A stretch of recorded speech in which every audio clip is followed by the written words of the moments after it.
भैया ये तो शेर का बच्चा है। शेर इधर किधर रे? अरे तू पास जाके देखना। शेर नहीं हो, पर कटा हुआ पंछी है मेरे बाप। लेकिन दिखता तो शेर ही है। शेर नहीं हो सकता। अवन अभी देख के बता है। चले हवा आने दे, देखे तो क्या बोल रही है पब्लिक, ये तो शेर है। बहुत पतली गली पकड़।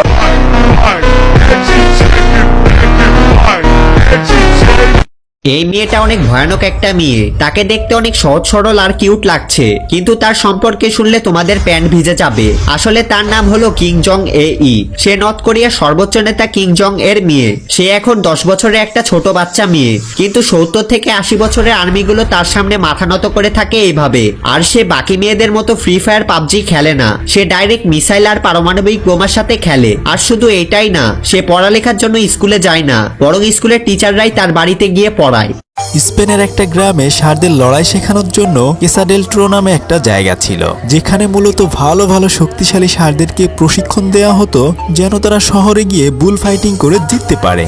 খুব সকালবেলা দুটি ছোট ছোট ষাঁড়ের বাচ্চা একে অপরের সাথে লড়াই করছিল। তখন ঠিক চোরের মতো একটা ঘর থেকে পিচ্চে একটা গরুর বাচ্চা বের হয়ে আসে। ওর নাম হচ্ছে ফার্ডিন্যান্ড। আসলে ওর নামেই এই মুভিটা বানানো হয়েছে। ফার্ডিন্যান্ডের মুখে বালতি ভরা পানি ছিল। সে অনেক কষ্ট করে এদিক সেদিক ঘুরে ফিরে পানির বালতি নিয়ে একটা ফুল গাছের কাছে আসে। সে ফুল গাছটায় পানি দিতে দিতে বলতে থাকে, আমি তোমার খেয়াল রাখবো। একটু পরে নাক দিয়ে শুকে বলে, বাহ, অনেক সুন্দর ঘ্রাণ বের হয়েছে। ঠিক তখনই ওখানে একটা গাড়ি চলে আসে। ছোট ছোট বাছুরগুলো সেখানে দৌড়ে চলে যায়। ফার্ডিন্যান্ড তখন একটা বাছুরের কাছে জানতে চায় কেন এখানে গাড়ি এসেছে। তখন ওই বাছুরটি বলে, আরে তুই জানিস না, আজকে আমাদের এখান থেকে সবচেয়ে শক্তিশালী একটা গরুকে শহরে নিয়ে যাবে ফাইট করার জন্য। ফার্ডিন্যান্ড বলে, কাকে নিয়ে যাবে তুই কি জানিস? সে তখন বলে, কাকে আবার? আমার বাবার চেয়ে শক্তিশালী এখানে কে আছে? আর যখন আমি বড় হব তখন আমিও শহরে গিয়ে মানুষকে খেলা দেখাবো। তখন ওখানকার আরেকটা ছোট বাছুর বলে, বড় হলে আমিই শহরে যাব। তখন আরেকটা বাছুর এসে তাকে ধাক্কা দিয়ে ফেলে দেয়। ফার্ডিন্যান্ড তখন ওই বাছুরটাকে সাহায্য করে, কিন্তু তার ফুল গাছটাকে সে তখন সবার থেকে লুকিয়ে রাখছিল। তখন ওই ফাজিল গরুর বাচ্চাটা ফুল গাছটিকে নষ্ট করে ফেলতে চায়। ওর নাম হচ্ছে ভ্যালিয়ান্টে। ফার্ডিন্যান্ড ভ্যালিয়ান্টেকে বাধা দিলে সে বলে, তোর সাহস থাকলে তুই আমার সাথে লড়। কিন্তু ফার্ডিন্যান্ড বলে, আমি তোকে ভয় পাই না, তবে তোর সাথে লড়াই করতেও চাই না। তুই মারতে চাইলে আমাকে এমনিই মেরে যা, কিন্তু প্লিজ ভাই এই ফুল গাছটাকে নষ্ট করিস না। তখন বাছুরটা বলে, আচ্ছা এবারের মতো তোকে মাফ করে দিলাম। কিছুক্ষণ পরেই ওখানে বড় বড় ষাঁড়দের মধ্যে লড়াই শুরু হয়ে যায়। এদের মধ্যে থেকে যে ষাঁড়টি জিততে পারবে তাকেই শহরে নিয়ে যাওয়া হবে। লড়াইয়ের এক পর্যায়ে ফার্ডিন্যান্ডের বাবা ভ্যালিয়ান্টের বাবাকে হারিয়ে দেয়, কেননা ফার্ডিন্যান্ডের বাবা অনেক বেশি শক্তিশালী ছিল। কিছুক্ষণ পরে তার বাবা তাকে বলতে থাকে, এবার আমার স্বপ্ন পূরণ হচ্ছে, আমি শহরে গিয়ে লড়াই করে জিতে আবার ফিরে আসব। তখন ফার্ডিন্যান্ড বলে, বাবা তুমি চলে গেলে তো আমি একা হয়ে যাব, লড়াই করা কি আসলেই খুব বেশি দরকার? তখন তার বাবা বলে, আমার স্বপ্ন আমি চ্যাম্পিয়ন হয়ে আবার এখানে ফিরে আসব, আর এবার ওখান থেকে এসে তোমাকেও কিভাবে লড়াই করতে হয় এসব কিছু শিখিয়ে দেব। কিন্তু ফার্ডিন্যান্ড আসলে এসব লড়াই ফড়াই খুব বেশি একটা পছন্দ করতো না, তাই সে চাচ্ছিল না তার বাবা তাকে একা রেখে চলে যাক। কিন্তু কি আর করা, তার বাবা তাকে বিদায় জানিয়ে ওখান থেকে চলে যায়। আর তখন ওই পিচ্চি শয়তান বাছুরটার বাবা হেরে যায় বলে সে ফার্ডিন্যান্ডের ফুল গাছটি নষ্ট করে ফেলে। সে তখন মন খারাপ করে চলে যায়। রাতের বেলায় তার একদমই ঘুম আসছিল না। কখন তার বাবা আসবে এটা ভেবে ভেবে সে সারা রাত পার করে দেয়। ভোর হবার সাথে সাথে গাড়ির শব্দ শুনে সে বাইরে চলে আসে, কিন্তু সে দেখে যে তার বাবা আর ওই গাড়িতে ফেরত আসেনি। তখন ওখানে ভ্যালিয়ান্টের বাবা বলতে থাকে, আমি জানতাম ওখানে গেলে ও আর ফেরত আসবে না, কেননা লড়াইয়ের ময়দানে দুর্বলদের কোনো জায়গা নেই। ফার্ডিন্যান্ড তখন বুঝে যায় তার বাবা হয়তো আর কোনোদিনই ফেরত আসবে না, সেজন্য সে ওখান থেকে যে কোনোভাবে পালিয়ে যেতে চায়। এরপর সে ওখান থেকে সবার চোখ ফাঁকি দিয়ে বের হয়ে যায়। তবে কিছুক্ষণের মধ্যেই কয়েকজন লোকজন তাকে ধরার জন্য উঠে পড়ে লাগে। সে ওখান থেকে দৌড়িয়ে কোনো মতে সবার চোখ ফাঁকি দিয়ে অনেক কষ্ট করে একটা চলন্ত ট্রেনে উঠে পড়ে। এরপর ট্রেন থেকে নেমে দূর দূরান্ত পার হয়ে সে একটা অজানা রাস্তার উদ্দেশ্যে রওনা হয়। তখন প্রায় সন্ধ্যা হয়ে গিয়েছিল। আকাশ থেকে টিপ টিপ করে বৃষ্টি হচ্ছিল। হঠাৎ করে এই ছোট্ট ফার্ডিন্যান্ড কুকুরের শব্দ শুনে পিচ্ছিল খেয়ে নিচে পড়ে যায়। পরদিন সকালবেলা ঘুম ভাঙলে সে দেখে যে নতুন একটা গোয়াল ঘরে সে রয়েছে, আর ছোট্ট একটা মেয়ে তার কাছে একটু একটু করে এগিয়ে আসছে। মেয়েটির নাম হচ্ছে নিনা। শুরুতে সে নিনাকে দেখে অনেক বেশি ভয় পেয়ে যায়, কিন্তু মেয়েটির কানে একটা ফুল গোজা ছিল। ফার্ডিন্যান্ড ফুল অনেক বেশি পছন্দ করত।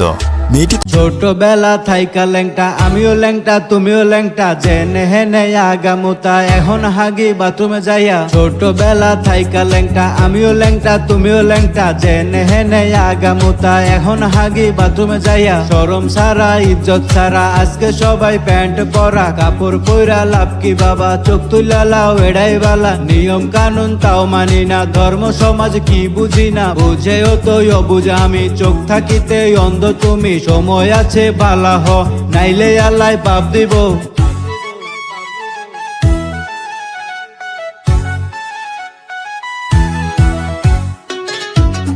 এই আলু, সবাই তোকে এত ভালোবাসে কেন? তুই তো একদম স্বাদহীন। স্বাদহীন বলছিস? আমি না থাকলে ভর্তা ফ্রাই চপ কিছুই হতো না। কিন্তু আমার ঝাল না থাকলে মানুষ বলবে স্বাদই নেই। আচ্ছা, তাহলে আমরা দুজনেই দরকারি, তাই না? এটা তো ঠিকই। কে কার খবর নেই, স্বার্থপর এই দুনিয়ায় কেউ কারো খবর নেয় না দোস্ত। এই স্বার্থপর দুনিয়ায় কেউ খবর নেয় না। তুমি যেদিন মরে যাবা, আমি যেদিন মরে যাব, সেদিনও পৃথিবীতে সূর্য উঠবে, চাঁদ উঠবে, এই গাড়ি চলবে, সিএনজি চলবে, অটো চলবে, দোকানপাট খুলবে, ব্যস্ত মানুষ সব বাজার ব্যবসা ঠিকই চলবে। Essa tá quente, que a parada mais pra frente. Vem, vem, não para um dente. Segura, mas tá.